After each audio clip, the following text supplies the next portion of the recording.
दोस्तों ये कहानी है एक ऐसे कपल की जो अपने YouTube चैनल के लिए अलग अलग जगहों पर वैकेशंस के लिए जाकर वहाँ रेंट पर दिए जाने वाले खूबसूरत घरों का रिव्यू देते थे। लेकिन एक बार वो एक ऐसे खौफनाक घर में चले जाते हैं जहाँ पर उनके साथ बहुत ही भयानक घटनाएं घटने लगती है और उन्हें भी नहीं पता चलता कि आखिर उनके साथ ऐसा क्यों हो रहा है। लेकिन क्या वो उस खौफनाक घर में फंस कर रह गए या फिर वो वहाँ से कभी बाहर भी निकल पाए? चलिए जानते हैं। कहानी की शुरुआत में हम एक यंग कपल माइक और क्लेयर को देखते हैं जो YouTube पर सुपर होस्ट नाम का एक चैनल चलाते थे जिसमें वो अलग अलग जगहों पर वेकेशंस के लिए जाकर वहाँ रेंट पर दिए जाने वाले घरों का रिव्यू देते थे। यहाँ पर हमें पता चलता है कि कभी उनका सुपर होस्ट नाम का चैनल बहुत सक्सेसफुल हुआ करता था, पर अब उनके सब्सक्राइबर्स काफी कम हो गए थे। यहाँ तक कि उन्हें अपना गुजारा चलाने के लिए माइक के पेरेंट्स से पैसे उधार लेने पड़ रहे थे, जिसकी वजह से उनका माइक के पेरेंट्स के साथ रिलेशनशिप काफी खराब हो चुका था। पर माइक इन खराब हालातों को बेहतर बनाने के लिए अगली ट्रिप में क्लेयर को मैरिज प्रपोज करने का प्लान बनाता है। उनका अगला डेस्टिनेशन पहाड़ियों पर बना एक खूबसूरत घर था जहां वो लोग कई महीनों से जाना चाहते थे, पर वो घर हमेशा बुक रहता था। लेकिन इस बार उन्हें वहां जाने का मौका मिल गया था। उस घर की होस्ट का यूजर नेम बेटी लियो 52 था और उनके घर का साफ सुथरा रिकॉर्ड था। जब माइक और क्लेयर वहां पहुंचकर घर के अंदर जाने के लिए मेन डोर खोलने की कोशिश करते हैं तो डोर का कोड काम नहीं करता है क्योंकि उन्हें गलत कोड दिया गया था। वो लोग उस घर की होस्ट यानी मालकिन को बार बार फोन करने लगते हैं, लेकिन उनके मोबाइल में नेटवर्क ही नहीं आ रहा था, जिस वजह से उस घर की होस्ट का फोन नहीं लग पाता। होस्ट के आने का इंतजार करने के बजाय माइक और क्लेयर अपने चैनल के लिए कुछ वीडियो रिकॉर्ड करने लगते हैं। यहाँ पर वो दोनों वीडियो रिकॉर्ड कर ही रहे थे कि पीछे से अचानक उस घर की होस्ट रेबेका आकर खड़ी हो जाती है। रेबेका के देखने का अंदाज काफी डरावना था और उसकी हंसी भी काफी अजीब थी। असल में रेबेका अपने घर के सिक्योरिटी कैमरा के जरिए माइक और क्लेयर को घर के बाहर खड़ा देखकर वहाँ आई थी। यहाँ पर वो दोनों रेबेका से डोर का कोड काम न करने के बारे में पूछते हैं, जिस पर रेबेका उनको बताती है कि दरअसल जो लोग पिछली बार रहने के लिए आए थे वो घर से जाना नहीं चाहते थे, जिस वजह से मुझे सिक्योरिटी कोड चेंज करना पड़ा और मैं आपको भी नया कोड बताना भूल गई। इसके बाद रेबेका डोर ओपन करके उनको घर दिखाती है। वो घर उतना ही खूबसूरत था जितना वेबसाइट में क्लेयर और माइक ने देखा था। यहाँ पर माइक रेस्टरूम को चेक करने लगता है, वहीं क्लेयर अपने YouTube वीडियो शूट करने के लिए अपना कैमरा निकालकर उस घर की होस्ट रेबेका का इंट्रोडक्शन देने लगती है। लेकिन तभी रेबेका क्लेयर को शूट न करने का कहकर दूसरी साइड पीठ मोड़कर खड़ी हो जाती है। ये देखकर क्लेयर को थोड़ी हैरानी होती है। वो रेबेका को कहती है कि उस घर को बुक करते समय उन्होंने सब कुछ बता दिया था कि वो लोग क्या काम करते हैं और साथ ही अपने YouTube वीडियो में घर की होस्ट को अपीयर होने के लिए भी अग्री कर लिया था। क्लेयर की बात सुनकर रेबेका फाइनली अपना इंट्रोडक्शन वीडियो में देने के लिए मान जाती है और साथ में वो उसको ये भी कहती है कि अभी हाउस बुकिंग का सीजन ऑफ चल रहा है, इसलिए मुझे नहीं पता था कि नेक्स्ट वीक से पहले कोई यूट्यूबर उसके घर पर वेकेशन के लिए आएगा। इन दोनों की बातचीत के दौरान माइक वहाँ आकर रेबेका से कहता है कि टॉयलेट का फ्लश काम नहीं कर रहा, जिस पर रेबेका उसे कहती है कि मैं कल रिपेयरिंग टूल्स लेकर आऊंगी और फ्लश को ठीक कर दूंगी। रेबेका के जाने के बाद वो दोनों अपने सब्सक्राइबर्स के लिए घर का टूर कराते हुए एक वीडियो शूट करने लगते हैं, जिसमें वो बेड से लेकर ओवन तक हर चीज रिकॉर्ड करते हैं। साथ ही वो उस घर के बारे में कुछ अजीबोगरीब बात भी बताते हैं, जैसे विंडो में किसी पर्दे का ना होना, बेसमेंट में बने स्टोरेज रूम में डू नॉट एंटर लिखा होना, हर जगह सिक्योरिटी कैमरा का लगा होना और उस घर में कोई भी बिल्ली न होने के बावजूद भी घर में कैट रूम का होना वगैरह वगैरह। वीडियो शूट होने के बाद क्लेयर को ये वीडियो बिल्कुल भी पसंद नहीं आ रही थी, लेकिन फिर भी वो माइक से इस वीडियो को अपने चैनल पर अपलोड करने के लिए कहती है। वीडियो को अपलोड होने में बहुत टाइम लग रहा था क्योंकि वहाँ नेटवर्क बहुत ही ज्यादा स्लो था। वीडियो अपलोडिंग पर लगाने के बाद वो दोनों अपनी इस खराब चल रही सिचुएशन पर बात करने के लिए बालकनी में आते हैं। क्लेयर को बहुत फिक्र हो रही थी कि वो लोग बहुत बुरे दौर से गुजर रहे हैं, लेकिन माइक उसे कहता है कि भले ही हम अभी बुरे दौर से गुजर रहे हैं, पर मुझे खुशी है कि हम दोनों साथ हैं। उस रात माइक को नींद नहीं आती, इसलिए वो लैपटॉप में वीडियो चेक करने लगता है, पर तभी वो देखता है कि वीडियो अभी तक अपलोड नहीं हुई है। इसके बाद माइक खुली हवा में सांस लेने के लिए बालकनी में जाता है, लेकिन तभी उसकी नजर सड़क के बीच खड़ी रेबेका पर पड़ती है जो उसे ही बहुत डरावने तरीके से घूर रही थी। रेबेका की आंखें अंधेरे में चमक रही थी और वो माइक को घूरते हुए हाथ हिलाने लगती है कि तभी अचानक क्लेयर बालकनी में माइक के पास आ जाती है और जब माइक दोबारा सड़क की ओर देखता है तो वो देखता है कि रेबेका वहाँ नहीं होती। ये देखकर माइक थोड़ा डर जाता है। अगले दिन माइक मोबाइल में देखता है कि उनको YouTube की तरफ से एक ईमेल आया है जिसमें लिखा है कि उनका चैनल सस्पेंड हो गया है। क्लेयर उसे कहती है कि जो हमने कल इस घर के बैड रिव्यूज की वीडियो अपलोड की थी उसकी वजह से चैनल सस्पेंड हुआ है। इसके बाद वो YouTube की हेल्पलाइन से बात करने के लिए उनको फोन लगाती है, पर घर के अंदर नेटवर्क नहीं आ रहा था, इसलिए वो बाहर जाकर फोन लगाती है। तभी रेबेका टॉयलेट ठीक करने के लिए घर पर आ जाती है और क्लेयर को फोन में बिजी देखने के बावजूद भी उससे बात करने लगती है। क्लेयर उसे कहती है कि अभी वो एक इम्पोर्टेंट कॉल में बिजी है, इसलिए उससे बात नहीं कर सकती, पर रेबेका उसे बार बार डिस्टर्ब कर रही थी, जिससे क्लेयर रेबेका को अंदर जाकर माइक से बात करने को कहती है। इसके बाद रेबेका घर के अंदर जाकर टॉयलेट ठीक करने लगती है। शुरू में वो आराम से कर रही थी, पर जब काफी कोशिश के बाद फ्लश ठीक नहीं होता तो फ्रस्ट्रेशन में वो जोर जोर से गुस्से में काम करने लगती है। लेकिन इसके बाद भी जब टॉयलेट ठीक नहीं होता तो वो माइक से कहती है कि मैं कल टॉयलेट रिपेयर करने के लिए किसी एक्सपर्ट को लेकर आऊंगी। वो माइक से ये भी कहती है कि प्लीज आप लोग टॉयलेट खराब होने की वजह से अपने चैनल पर मेरे घर के बारे में यूट्यूब पर बैड रिव्यू मत देना। तभी क्लेयर अंदर आकर कहती है कि सिग्नल वीक होने के कारण उसे यूट्यूब हेल्पलाइन से बात करने में बहुत दिक्कत हुई, पर किसी तरह उसने अपने अकाउंट की डिटेल्स दे दी हैं। कुछ समय बाद वो दोनों जंगल में टहलने के लिए निकल जाते हैं। वहाँ क्लेयर माइक से कहती है कि हमारे सब्सक्राइबर्स कम होने के बाद भी वीडियो बनाना शायद अक्लमंदी नहीं है, लेकिन माइक उसे कहता है कि मुझे तुम्हारे साथ वीडियो बनाना अच्छा लगता है, इसलिए वो चैनल पर वीडियो डालना कंटिन्यू रखना चाहता है। उसकी इस बात से क्लेयर खुश नहीं होती, क्योंकि उसे टेंशन थी कि उन्हें अपना रेंट तक भरने में दिक्कत आ रही थी, और इसी वजह से इरिटेट होकर वो वापस घर जाने के लिए माइक को कहती है। घर आकर वो लोग अब तक लिए गए सारे फुटेजेस को चेक करते हैं। इसी दौरान क्लेयर बार बार नोटिस करती है कि सभी वीडियोस में रेबेका का चेहरा बहुत डिस्टर्बिंग और डरावना लग रहा था। उस रात माइक और क्लेयर जब सो रहे होते हैं तो बाहर से आने वाली अजीब आवाज से उन दोनों की नींद टूट जाती है। क्लेयर को यहाँ पर डर लगता है, इसलिए वो पुलिस को कॉल करने लगती है, लेकिन उनके फोन में नेटवर्क न होने की वजह से कॉल नहीं लग पाती। तब वो माइक से अलार्म चेक करने को कहती है। वो देखता है कि अलार्म ऑन है, पर तसल्ली करने के लिए उसे फिर से ऑफ करके ऑन करता है, और जब वो वापस जाने ही वाला होता है कि तभी उसे एक और आवाज सुनाई देती है जो बाथरूम से आ रही थी। जब वो वहाँ जाकर देखता है तो वो देखता है कि टॉयलेट अब ठीक हो गया था और फ्लश के अंदर उसे नकली दांतों का एक सेट अटका हुआ मिलता है, जिसे निकाल देने पर टॉयलेट पूरी तरह से ठीक काम करने लग गया था। अगली सुबह उठने पर माइक को यूट्यूब वालों की तरफ से एक मैसेज मिलता है कि उनका अकाउंट फिर से एक्टिवेट हो गया है। इस खबर से उनका मूड थोड़ा ठीक हो जाता है। इसके बाद वो अंडरवेयर में ही नीचे चला जाता है और देखता है कि रेबेका किचन में कुछ बना रही थी। रेबेका उसे कहती है कि उन्हें अब तक घर में जो भी दिक्कतें हुई उसके बदले में वो उनके लिए नाश्ता बना रही है। माइक को ये चीज काफी अजीब लगती है, जिससे वो वापस ऊपर रूम में चला जाता है और दोनों रेबेका के घर जाने के बाद ही नीचे आते हैं। क्लेयर को ब्रेकफास्ट काफी पसंद आता है और उसे सारी सिचुएशन भी अब अच्छी लगने लगी थी। वो मजाक मजाक में सिक्योरिटी कैमरा की तरफ देखकर थैंक्स कहती है, लेकिन तभी सिक्योरिटी कैमरा से रेबेका की आवाज आती है कि मोस्ट वेलकम। रेबेका को जवाब देते हुए सुनकर वो दोनों हैरान रह जाते हैं। वो समझ जाते हैं कि रेबेका उन्हें सिक्योरिटी कैमरा से लगातार देख ही नहीं रही थी, बल्कि वो उनकी बातें भी सुन रही थी। थोड़ी देर बाद माइक और क्लेयर अपने ट्रिप की रिकॉर्डिंग करते हुए व्यूअर्स को अपने सन की होस्ट के बारे में बताना चाहते थे, लेकिन माइक क्लेयर से कहता है कि रेबेका उनकी बात सुन रही होगी, इसलिए वो उस रूम का कैमरा ऑफ कर देते हैं ताकि वो आराम से वीडियो शूट कर सकें। पर तभी बाहर से कोई घर के अंदर पत्थर फेंकता है जो माइक को लगते लगते रह गया था। माइक और क्लेयर दौड़कर बाहर जाते हैं और देखते हैं कि वेरा नाम की औरत वहाँ पर खड़ी थी। वो उस घर की सेकंड होस्ट यानी दूसरी मालकिन थी। वेरा उनसे कहती है कि तुम दोनों ने जो हमारे घर के बारे में बैड रिव्यू दिया था उससे हमें बहुत नुकसान हो गया है। हमें घर के लिए किराएदार मिलने बंद हो गए हैं और हमारे घर की मार्केट में डिमांड कम हो गई है। वो बताती है कि यूट्यूब में रिपोर्ट करके उनके चैनल को सस्पेंड भी उसी ने कराया था और खिड़की में पत्थर भी उसी ने मारा है। इतने में रेबेका वहाँ आती है और टूटी हुई खिड़की को देखकर वो वेरा पर बहुत गुस्सा होती है। वो कहती है कि अगर वेरा वहाँ से नहीं गई तो वो पुलिस को बुला लेगी। वेरा रेबेका को समझाने की कोशिश करती है कि वो उन दोनों से होशियार रहे, वरना वो लोग बैड रिव्यू देकर उसके बिजनेस को भी बर्बाद कर देंगे। पर उसकी बात से रेबेका को गुस्सा आ जाता है और वो उस पर चिल्लाने और उसको धमकाने लगती है। इस पर वेरा डरकर तुरंत वहाँ से चली जाती है। अब रेबेका माइक और क्लेयर से कहती है कि उसके पास थोड़ा फ्री टाइम है, इसलिए वो दोनों चाहें तो घर के रिव्यू के लिए उसका इंटरव्यू शूट कर सकते हैं। लेकिन वीडियो की शुरुआत में वो थोड़ा नर्वस फील करती है, इसलिए जोर से चिल्लाती है ताकि उसकी नर्वसनेस दूर हो सके। इसके बाद माइक के क्वेश्चन पूछने पर रेबेका कहती है कि ये घर उसके डैड का था और उनके गुजर जाने के बाद उसे विरासत में मिला था। वो उस घर को अपने डैड की आखिरी निशानी मानती थी, इसलिए उस घर के पास ही बने एक छोटे से घर में रहती थी ताकि वो उस घर पर नजर रख सके और अच्छे से उसकी देखभाल भी कर सके। वो कहती है कि उसके ख्याल में घर खाली नहीं रहना चाहिए, इसलिए वो उसे रेंट पर देने लगी थी। अगले सवाल के जवाब में वो कहती है कि उसे सबसे ज्यादा उन बूढ़े कपल्स की याद आती है जिन्होंने उसे भी अपने साथ छुट्टियां बिताने का मौका दिया था। ये कहकर वो रोने लगती है, जिससे माइक को वहीं इंटरव्यू खत्म करना पड़ता है। रात को माइक और क्लेयर अब तक लिए गए सारे फुटेजेस को चेक करते हैं। तभी क्लेयर नोटिस करती है कि स्क्रीन पर रेबेका का बिहेवियर पागलों जैसा है। क्लेयर कहती है कि व्यूअर्स सनकी और पागल लोगों को देखना ज्यादा पसंद करते हैं, इसलिए उन्हें रेबेका के और भी वीडियोस बनाने चाहिए। इतना कहने के बाद वो सोने चली जाती है, लेकिन माइक अपने चैनल पर व्यूअर्स को एक सीक्रेट अपडेट देता है कि अगले दिन वो क्लेयर को मैरिज प्रपोज करने वाला है। इतना कहने के बाद वो भी सोने चला जाता है। कुछ टाइम बाद खिड़की के बाहर खड़ी रेबेका गुस्से से उन दोनों को सोते हुए देखती है। अगले दिन माइक और क्लेयर फिर से वॉक पर जंगल की तरफ जाते हैं। क्लेयर अपने वीडियोस के लिए कुछ और फुटेजेस रिकॉर्ड करना चाहती थी, लेकिन तभी माइक उसे प्रपोज करने के लिए लिए कैमरा बंद करने को कहता है, जिस पर क्लेयर कैमरा बंद कर देती है और खुशी खुशी उसके मैरिज प्रपोजल को एक्सेप्ट कर लेती है। लेकिन क्लेयर फिर से कैमरा निकालती है और माइक से कैमरे के सामने उसे प्रपोज करने को कहती है ताकि उन्हें ज्यादा से ज्यादा व्यूज मिले। पर माइक कैमरे के सामने अपनी पर्सनल फीलिंग्स को जाहिर नहीं करना चाहता था, इसलिए वो नाराज होकर वापस रेंट हाउस में चला जाता है। तभी क्लेयर को अपनी गलती का एहसास हो जाता है और वो उसे रोककर उससे माफी मांगती है। साथ ही वादा करती है कि घर लौटने तक वो कैमरे को हाथ भी नहीं लगाएगी। घर वापस आने पर क्लेयर नोटिस करती है कि कमरे के बीचों बीच जमीन पर उनका लैपटॉप रखा हुआ था, जिसमें रेबेका का इंटरव्यू चल रहा था। तभी माइक को वहाँ पर एक मेल पड़ा हुआ मिलता है जिस पर बेटी लाओ जॉनसन लिखा हुआ था, जो रेबेका के यूजर नेम बेटी लाओ 52 से मैच करता था। देखकर माइक डर जाता है और तुरंत उस घर से जाने के लिए अपना सामान पैक करने लगता है। पर क्लेयर को लगता है कि यहाँ रहकर वो लोग अच्छे वीडियोस बना सकते हैं, इसलिए वो जाना नहीं चाहती थी। पर जैसे ही सिक्योरिटी कैमरा बीप की आवाज के साथ उनकी तरफ टर्न करता है, तभी वो भी थोड़ा डरकर अपना इरादा बदल देती है और दौड़कर माइक के साथ कार में बैठ जाती है। वहाँ से निकलकर वो दोनों खुद को सेफ महसूस करते हैं। पर मुश्किल से कुछ ही दूर जाने पर वो रोड के बीचों बीच रेबेका को खड़ा देखते हैं, जिससे उन्हें मजबूरन अपनी कार रोकनी पड़ती है। वो उन्हें वक्त से पहले जाते देखकर ज्यादा परेशान नहीं दिखती, बस उनसे कहती है कि वो उन दोनों को एक आखिरी सरप्राइज देना चाहती है, जिसके लिए वो उनको कैमरा लेकर उसके साथ आने की रिक्वेस्ट करती है। माइक उसके साथ तो जाना नहीं चाहता था, पर क्लेयर उसे ये कहकर मना लेती है कि इस बहाने उन्हें रेबेका के कुछ और फुटेजेस मिल जाएंगे, जिससे उनके वीडियोस और अच्छे बन जाएंगे। क्लेयर माइक से कहती है कि उनकी वीडियोस पर अगर व्यूज बढ़ गए तो उन्हें किसी से कर्ज लेने की जरूरत नहीं पड़ेगी। इसके बाद कैमरा ऑन करके वो रेबेका के पीछे पीछे जंगल की तरफ जाने लगते हैं। रास्ते में रेबेका चिल्लाते हुए अपना इंट्रोडक्शन ठीक वैसे ही देती है जैसे माइक और क्लेयर हमेशा वीडियो की शुरुआत में देते थे। अब जैसे जैसे वो लोग घने जंगल में घुसते जाते हैं, वैसे वैसे रेबेका बीच बीच में कूदने और खतरनाक आवाजें निकालने लगती है। तो कभी वो पागलों जैसे जोर जोर से हंसकर उन्हें डराने लगती है। आखिर वो लोग उस जगह पहुंच जाते हैं जहाँ वेरा एक पेड़ के नीचे बैठी थी। उसके हाथ पैर बंधे हुए थे और मुंह पर एक टेप लगा हुआ था। ये देखकर वो दोनों शॉक्ड रह जाते हैं। वहीं रेबेका एक चाकू निकालकर क्लेयर से सब कुछ रिकॉर्ड करने को कहती है। रेबेका उनको ये भी कहती है कि उसे इस बात का दुख है कि उन्हें यहाँ रहने में कुछ खास मजा नहीं आया, इसलिए उसने उन्हें ये सरप्राइज देने का सोचा है। इसके बाद पहले तो वो अपना कोट उतारकर एक पेड़ पर टांग देती है, फिर वेरा से माफी मांगते हुए उसके चेहरे पर सच में चाकू से वार करती है, फिर लगातार उसके पेट में चाकू घोंपती जाती है। ये देखकर माइक और क्लेयर इतना डर जाते हैं कि तुरंत वहाँ से भागने लगते हैं। वेरा को मारने के बाद रेबेका कैमरा लेकर खुद को रिकॉर्ड करते हुए उनके पीछे पीछे भागती है। उधर माइक और क्लेयर को लगता है कि कार के पास जाना सेफ नहीं होगा, क्योंकि वहाँ रेबेका उनका इंतजार कर रही होगी, इसलिए वो घर की तरफ भागते हैं। पहले तो वो घर के अंदर जाकर खुद को लॉक करते हैं, पर बाद में माइक पुलिस को फोन करने के लिए बाहर जाता है। पर जैसे ही जंगल की तरफ से रेबेका की आवाज करीब आने लगती है, वो तुरंत घर के अंदर चला जाता है और दोनों मिलकर डोर लॉक कर देते हैं। क्लेयर अलार्म में लगे हुए एक खास बटन को प्रेस करके पुलिस को खबर देने लगती है, लेकिन बदकिस्मती से वो काम नहीं करता। तब अचानक उनकी नजर खिड़की के बाहर खड़ी रेबेका पर पड़ती है। उसके हाथ में उनकी कार की चाबी थी। यहाँ पर वो दोनों खिड़की से उसके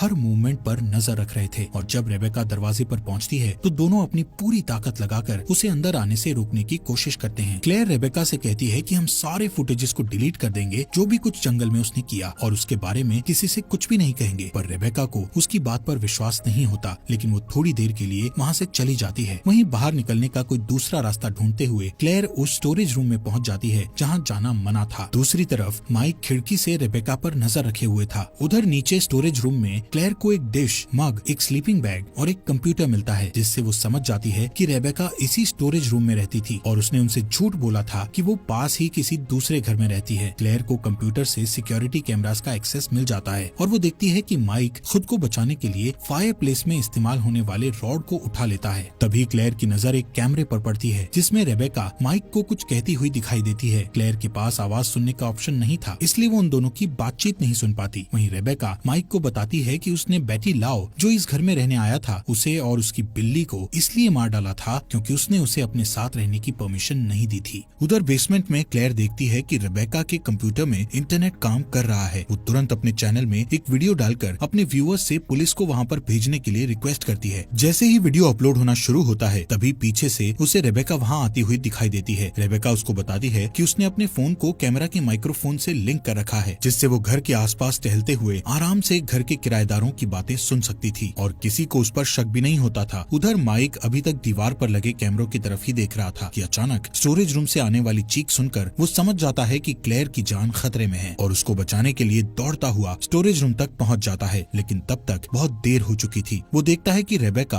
क्लेयर के बालों को कसकर पकड़े हुए उसे मारने के लिए चाकू निकाले बैठी है और माइक के आते ही चाकू से क्लेयर का गला काट देती है। ये देखकर माइक खुद को बचाने के लिए बाहर की तरफ भाग जाता है और रेबेका उसे पकड़ने के लिए तेजी से उसके पीछे भागती है। तभी वो चाकू से उस पर वार करके उसे घायल कर देती है। माइक किसी तरह घर से बाहर निकलकर दरवाजा बंद कर देता है, पर चाकू लगने की वजह से दर्द से उससे ठीक से चला भी नहीं जा रहा था। लड़खड़ाते हुए वो जमीन पर गिर जाता है। वहीं रेबेका एक सीक्रेट दरवाजे के रास्ते बेसमेंट से बाहर निकल जाती है। उसे अपनी तरफ आते देखकर माइक तुरंत खड़ा होकर फिर से वहाँ से भागने लगता है। माइक को भागते देखकर रेबेका भी रिकॉर्डिंग करते हुए उसके पीछे जा रही थी। वो एक रियल यूट्यूबर की तरह बीच बीच में कैमरे की तरफ देखती हुई बातें भी करती रहती है कि आज उसने 2 शिकार तो कर लिए हैं और तीसरा अभी कर रही है। माइक के जख्मों से निकलने वाले खून की वजह से रेबेका उसे बड़ी आसानी से ट्रेस कर लेती है कि वो किधर जा रहा है। वहीं माइक लगातार भागते हुए एक चीज से टकरा जाता है, जिसे देखने पर उसे पता चलता है कि वो बेटी ल्यू और उसकी बिल्ली की लाशें थी, जिसको रेबेका ने ही मारा था। ये देखकर माइक अपनी चोट का दर्द भूलकर और भी तेजी से भागने लगता है और अपनी कार तक पहुंच जाता है, पर कार का डोर लॉक होने की वजह से वो उसे खोल नहीं पाता। यहाँ पर वो अपना फोन निकालकर पुलिस को कॉल करने की कोशिश करता है, पर तभी कार जोर जोर से बीप करने लगती है। कार की तेज आवाज से उसको फोन करने में दिक्कत हो रही थी। वो फिर से कार का दरवाजा खोलने की कोशिश करता है, पर इसका भी कोई फायदा नहीं होता। इसके बाद माइक देखता है कि कार में से तेज बीप की आवाज रेबेका के कार के रिमोट बटन प्रेस करने की वजह से आ रही थी। रेबेका इस तरह उसे तब तक उलझा कर रखना चाहती थी जब तक कि वो उस तक पहुंच नहीं जाती, और फाइनली जब रेबेका उसके पास पहुंच जाती है तब वो देखती है कि माइक कार के सहारे लगभग मरने की हालत में बैठा हुआ था। ये देखकर रेबेका कैमरा जमीन पर रिकॉर्डिंग पोजीशन में रखकर पहले माइक के पॉकेट से एंगेजमेंट रिंग निकालकर अपनी उंगली में डाल लेती है, फिर उसे चाकू से मारकर खत्म कर देती है। इसके बाद वो उसकी बॉडी को कार की डिक्की में डालकर कार ड्राइव करती हुई वापस घर आ जाती है और अपने हाथ धोकर उस रिंग को निकालकर अपने नेकलेस में डाल लेती है। इसके बाद वो स्टोरेज रूम में जाकर देखती है कि क्लेयर का वो वीडियो जो उसने व्यूअर्स से हेल्प मांगने के लिए बनाकर अपने चैनल पर अपलोड किया था, वो वीडियो पूरा अपलोड हो चुका था। ये देखकर कुछ सेकंड्स के लिए रेबेका टेंशन में आ जाती है, पर व्यूअर्स के कमेंट पढ़कर